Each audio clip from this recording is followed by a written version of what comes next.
Why are we seeing a rise in anti-intellectualism? Now, there's three main reasons, but just to say wherever the information is typically sourced from, whether that's influencer marketing or podcast hosts, whether that's even popular politicians who have a opinion that becomes more fact than it is what it is, which is opinion, whether that be conspiracy theories or something similar.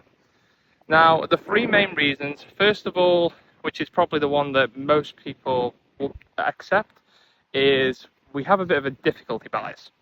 Now, if something is seen as objectively more difficult than something else, we tend to take the view that that is more factually relevant because it's rocket science. We can't do that. Therefore, it becomes instantly viewed as higher intellectual content.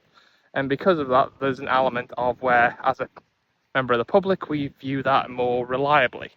So that's why typically in a lot of fields, some areas won't get the same pushback as others. But then that moves into the second area, which is our own opinion and our own bias.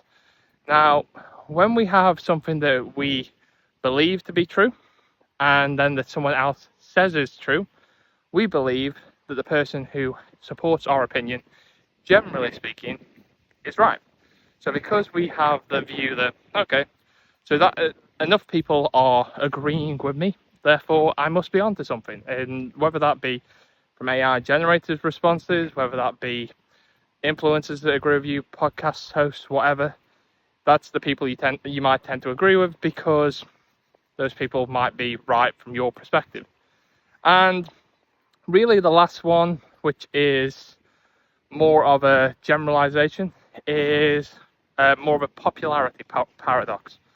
If something is popular, then it's typically viewed as more correct.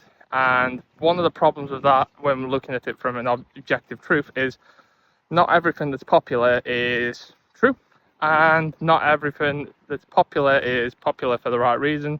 It might be inflated due to marketing, due to business growth. It might be due to whatever scheme that various different companies or individuals are trying to flaunt or promote. And as a result, that's part of the problem, is particularly when you're looking at in the age that we live in. If it gets likes, it gets promotions, it gets whatever, that's typically going to really conflate what we view as popular and what we view as is true as a result of that connection between popularity and the truth. But those are just three reasons why anti-intellectualism is on the rise.